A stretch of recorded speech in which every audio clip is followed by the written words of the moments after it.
So, Australian mushroom murderer allegedly served her husband poisoned pasta, curry, and sandwiches. Now, I must admit that curry probably would be an easy thing to put poison in, wouldn't you think? Because it's got a strong taste and it's in a sauce. I would think that if if you were going to poison someone, I mean, she made a beef Wellington. I still think that beef Wellington, she said that it was something special that they used to have when she was a kid. That a pet that they used to have at home. I think there's something significant in beef Wellington. Don't you think? I know it's a good thing to put mushrooms in, but don't you think it's a bit sort of complicated? Like I say, you could just make a curry, couldn't you? Or a spaghetti bolognese or something, that was easy to make. Why make something so complicated? Because Erin, she wasn't a cook. That's one of these fallacies about her. She wasn't really a good cook or anything. She ate out most of the time, didn't she? Did these sort of DoorDash things, ordering food in and stuff. Don't think she was a particularly good cook. So yeah, why beef Wellington? But she did make some comment that when she was a kid, beef Wellington was I think it's like a special meal for her. Because she's a very evil woman, this one. Very.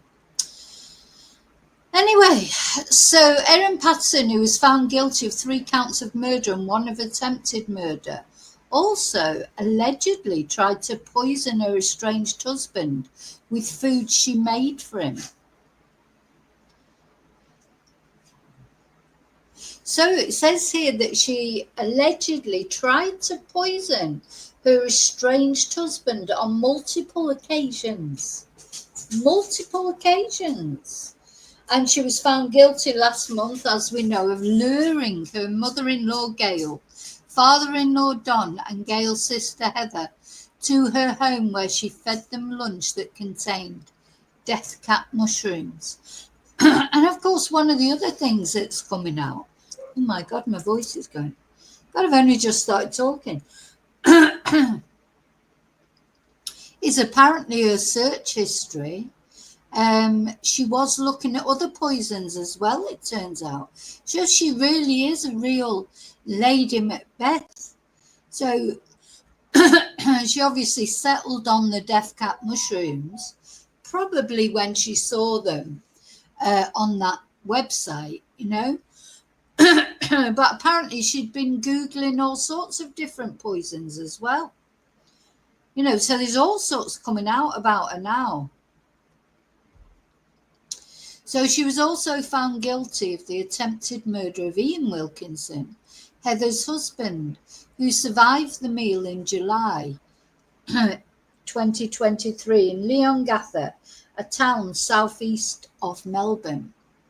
Her estranged husband told a pre-trial hearing in October 2024. So this is something he told a pre-trial hearing in October, that he had suspicions he had fallen ill after eating food made by his estranged wife between November 2021 and September 2022. So here he is. Here's Simon. And I think I don't want to cast aspersions on Simon, but I don't think he's the sharpest tack. Like everybody thinking that Erin's so intelligent. I don't want to say he's not intelligent, but multiple times being poisoned. It took him quite a long time for the penny to drop, didn't it? Do you know what I mean? It's like it's do you know what I'm saying? It took him a long time for the penny to drop. So maybe he just thinks that Erin is so intelligent because he maybe. I don't think she's intelligent. I think she's cunning, or she thinks she is, but I don't think she's actually that intelligent. But yeah, it's all going to. This won't be the last thing. So there's been a court hearing today, hasn't there? A pre-sentencing hearing. I say today. It's like last night in Australia, and that's where this has come out. So I think there's going to be a lot more released, bit by bit, isn't it? So this evidence was never released publicly due to a gag order put in place by the judge in order to protect Erin's rights in case she wanted to appeal her convictions. How she go? Apparently, after she's sentenced, so she hasn't appealed. She can't. It's not appealing yet because she's got to be sentenced first, and then apparently she's got a month after she's sentenced to decide if she's going to appeal or not. I just don't know on what basis that Erin will be able to appeal, especially now with all this coming out. So anyway, a gag order was put in place by the judge in order to protect her rights in case she wanted to appeal her convictions. Do you know, I do love it when these things come out though, do you know, because right from the beginning, I felt like Erin was probably guilty. And sometimes you get stick from people saying, oh, well, she's innocent till proven guilty, which is true. It's true. You are innocent till proven guilty. But when all these kind of things come out that make you know that you were right, with what you thought, with your suspicions, you were correct with your suspicions, it makes you feel better about, because we do, we all have our views, don't we? We all have our opinions. And sometimes, us as a community, we have the same opinions about people. Other times we have different opinions about people. But when you're proved right, it's not a nice feeling in the sense of, it's horrible that anyone would want to kill someone with especially these people that were so lovely and nice to her. It's not that I feel good about that. It's just like knowing that my instincts are right. I mean, my instincts, they're normally right. But, sometimes you think, oh, maybe I shouldn't think that, maybe. But do you know what? It just shows you've got to go with your instincts. And right from the beginning, I felt like Erin was like, a wrong un. I think most of us did, didn't we?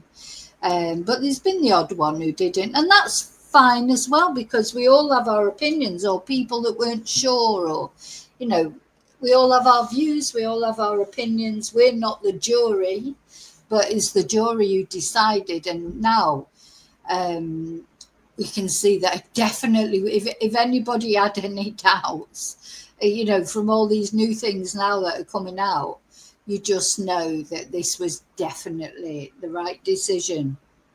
So apparently Simon Patterson told the hearing he began keeping a spreadsheet of his illnesses that all occurred after eating his estranged wife's cooking, including a penny bolognese, a chicken curry, and a vegetable curry sandwich wrap.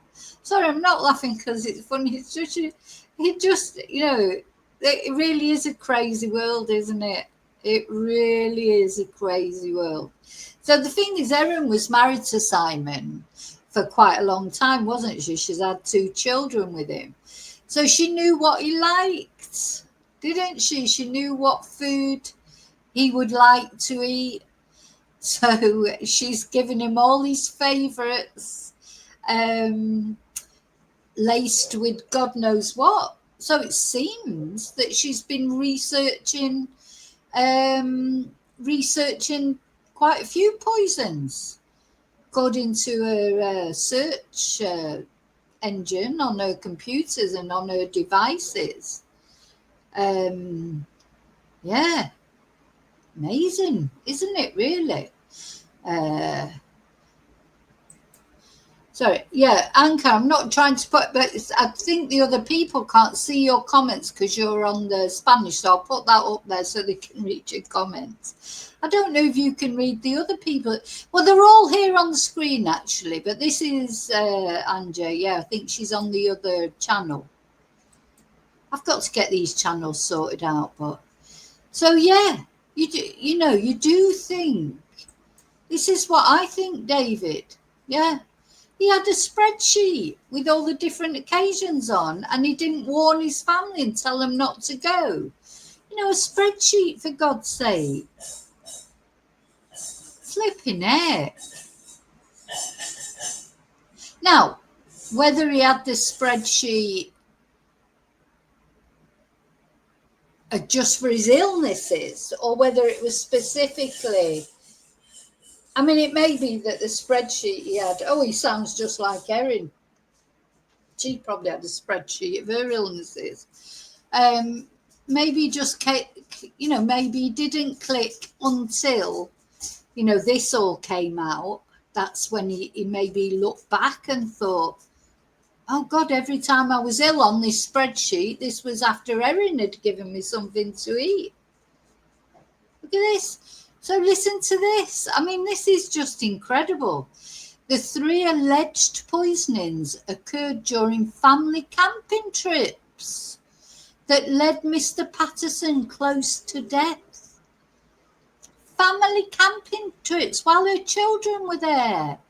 This is that's the other thing. I think part of the rest of the motive for Erin is she wanted those children all to herself, didn't she? She didn't. Simon got on her nerves, and he was sort of like, I don't know. He wasn't doing what he was told, was he? That's how it feels to me. He wasn't doing what he's told, so she's tried to poison him 3 times during family camping trips. While her children were there. Those children, they've had such a lucky escape, bless them, because it must be awful. They've lost their grandparents and now they've sort of lost their mother and they nearly lost their father. Anyway, at one point he became so ill, he was temporarily paralysed and had part of his bowel removed. The court heard at that time. So all this information, there's been rumours about it, hasn't there? And people have, but it's never been said like as clear as this, because it couldn't be, because it would affect her right to a free trial, I suppose, a fair trial. So listen to this. So he said he thought there would be a risk that Patterson would try to poison him at the fateful lunch attended by family members, so he declined an invitation. So he actually really did think that she might poison him at that lunch, but he let his family, his parents and his auntie and her husband go. Perhaps he just didn't think that she would do anything to them. Oh my God, I think this is absolutely it's just incredible, isn't it? I mean, he obviously couldn't prove that she tried to poison him. So I understand why I didn't go to that lunch, but I cannot understand why he let them go. Why didn't he say, look, I think she's been trying to poison me and I don't want you to go because I don't think you'll be safe. I expect he feels pretty lousy about it now, but of course it's too late now, for God's sake. Aye. So he thought there would be a risk. Anyway, let's put this little video on. Want to edit a PDF? PDF 8 is the tool you need. Easily upload any file, fill, sign. It's a small town mystery, which has become one of Australia's biggest murder trials. At its heart, a beef Wellington and a batch of poisonous mushrooms. And the question, how did a family dinner leave 3 people dead and 1 fighting for their life in a coma? This case has gripped the country. Mother of 2, Erin Patterson, has been on trial in the Victorian town of Morwell. She was accused of murdering her estranged husband's parents and his aunt in 2023 in the town of Leongatha by poisoning them with a beef Wellington that included toxic death cap mushrooms. Don and Gail Patterson and Gail's sister Heather Wilkinson died after becoming severely ill after the lunch. Heather's husband, Ian Wilkinson, was also seriously sick but survived. Over the course of the 9-week trial, the prosecution accused Patterson of sinister deception. They said that she had deliberately foraged for the mushrooms, dried them, measured them, and delivered a fatal dose as she served dinner to her guests. She said she didn't own a food dehydrator, even though one was later found at a local rubbish tip, with her fingerprints on it and traces of the deadly mushrooms. She also admitted to the court she had told her former in-laws that she had cancer, even though she'd never been diagnosed with it. Erin Patterson's estranged husband, Simon Patterson, told the court that in the lead up to the deadly lunch, there were relationship problems over issues like child support. And the survivor, Ian Wilkinson, he told the court that Erin Patterson served her own meal on a different coloured plate to that of her guests. The prosecution argued that allowed Patterson to make sure that she didn't eat a poison piece. It also argued that she cooked it as individual pies and not one large log, so that she could also avoid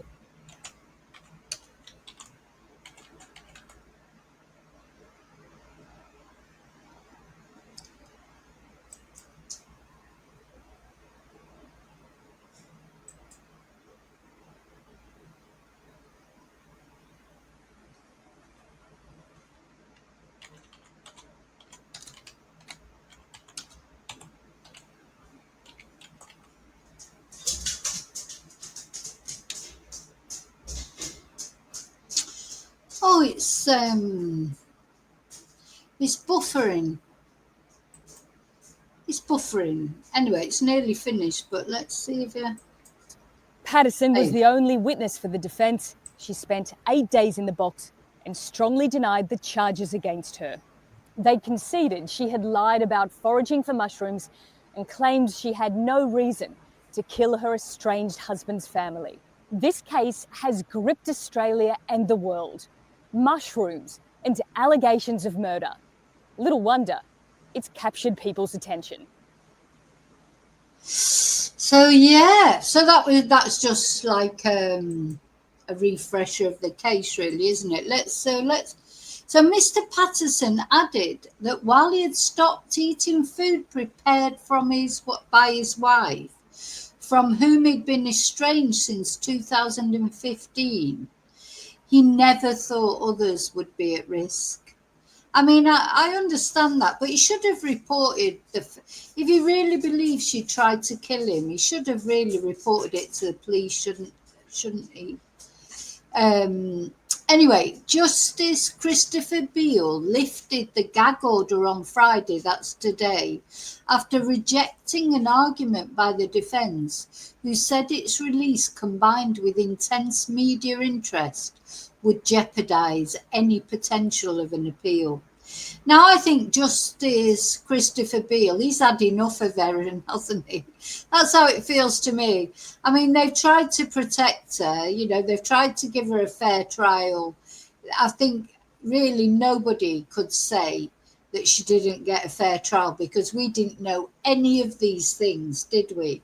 There's loads of things that we just didn't know about.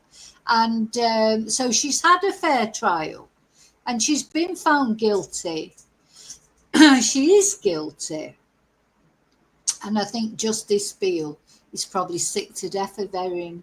But, the thing is, these people can't have it all their own way, do they?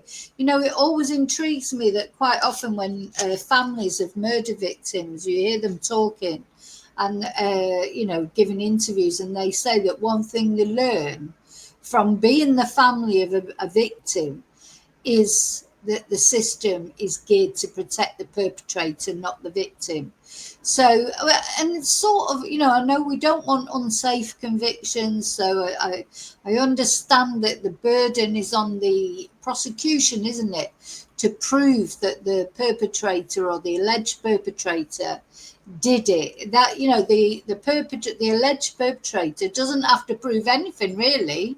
They don't have to prove they're innocent. It's the prosecution has to prove that they're guilty. So anyway, this Erin's had this trial, this lengthy trial, and she was found guilty because she is guilty. There was nobody to give any evidence in her defence except her. Not even character witnesses, no experts, no nothing. So she's clearly guilty. And I get this feeling that maybe, Justice Christopher Beale has lifted the gag order now, because it's like, what more do you want? Anyway, she was also initially charged with 3 counts of attempting to murder Mr. Patterson, but prosecutors dropped all charges relating to the husband the night before her trial began in April, meaning they were never heard by the jury. And, I think that was a clever thing that they did. I mean, she's clever, that prosecutor, Nanette Rogers. I don't know if I've still got a picture up on here. I might not still have it anymore. She's very clever prosecutor. I mean, God, you definitely want her to be prosecuting. No, I've taken it down now, I think.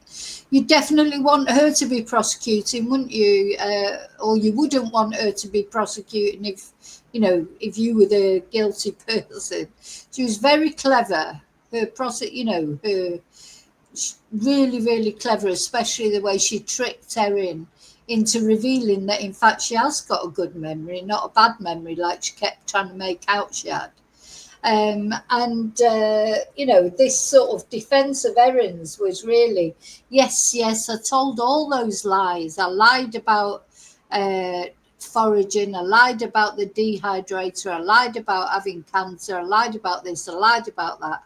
Told so many lies that I had repetitive strain injury for putting on the Pinocchio nose.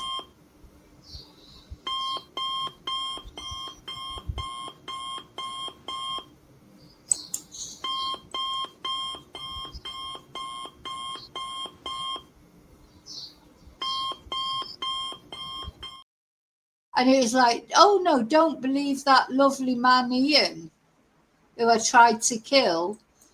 Don't believe him. Don't believe him. He's got it all mixed up. Don't believe my children. They've got it all mixed up. Don't believe the doctor at the hospital. He's got it all mixed up. Don't believe. Oh my God! All the people. 50 witnesses that the prosecution called. That all had a different story to the story that Erin had. But Erin said, no. I was telling lies before, but now I'm telling the absolute truth, didn't she? And that was basically her defence, really, wasn't it? So,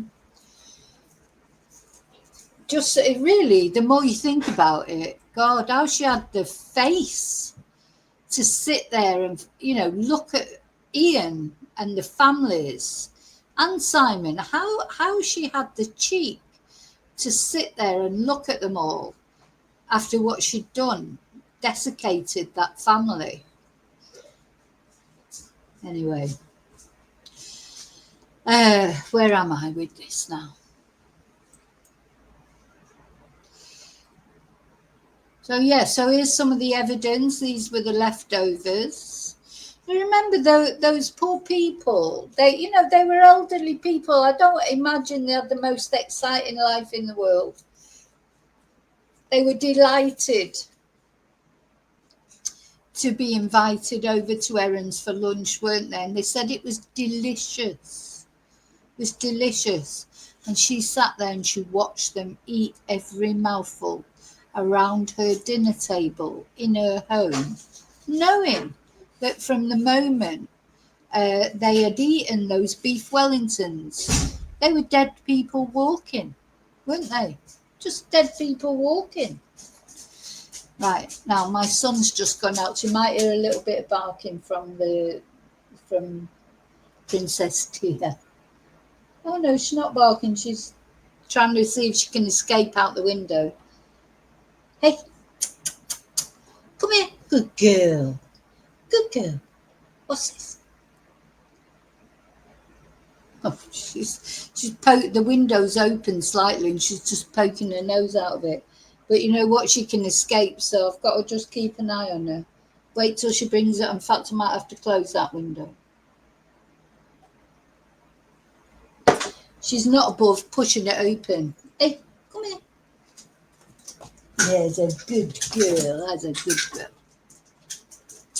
So yeah, sat there, watched them eat every mouthful, prayed with them.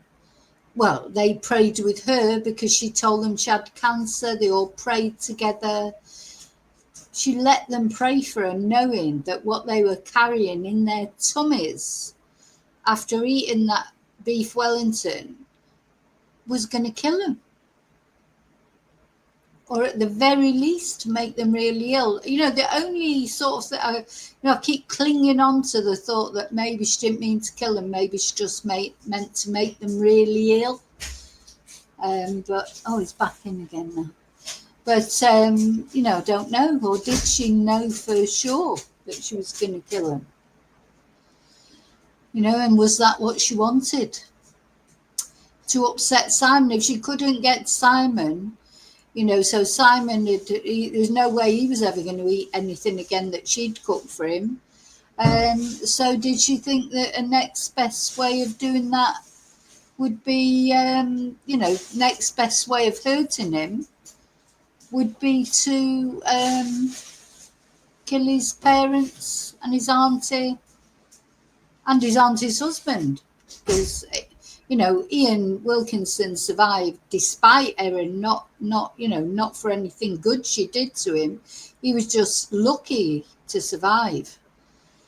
And you know what? The hospital, they deserve a lot of kudos for this, because they realised so quickly that it was death cap mushrooms, which meant that Erin at least will face justice. Oh, it's gone out again, so she's gone back to the window. At least Erin will face justice, although it can't bring them back. But thank God Ian survived. So yeah, there's the poisoned beef Wellington made by Patterson. So, and also, yeah, as I was saying earlier, evidence from a computer seized from Erin's home showed searches for other kinds of poisons, but that was excluded also from the trial. Oh my God. So the jury didn't even know about that. But she had been looking for other poisons. She is so guilty. It's so good to hear these things come out, really, because now we know even more certain that she's guilty. And then, of course, yes, she maintained her innocence throughout the case, with her defense calling the deaths a terrible accident. Gosh. I mean, it's jaw-dropping, really, isn't it? Jaw-dropping. This woman, just an awful woman, I think. Hi, Excel. Trying to just catch up, see if I've missed anyone, but sorry if I have, because you're doing a lot of chatting.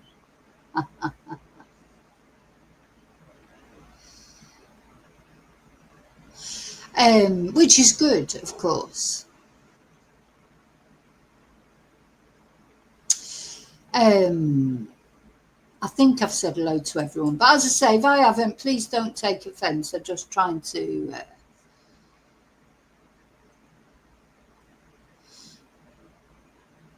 So let's have a look at this interview then. So they've released the police interview. Not, we saw a little bit of the police interview actually at the at her home. Remember, we watched that, and it was like, oh my God! I mean, they were sat around the table where she'd poisoned them, weren't she? And she just looked totally fed up. She threw the phone at the police. She told him, "Your job's easy." She's such an obnoxious person. I mean, she really is. I'm sort of like, you just cannot. You just cannot. You can't get your head around it, can you?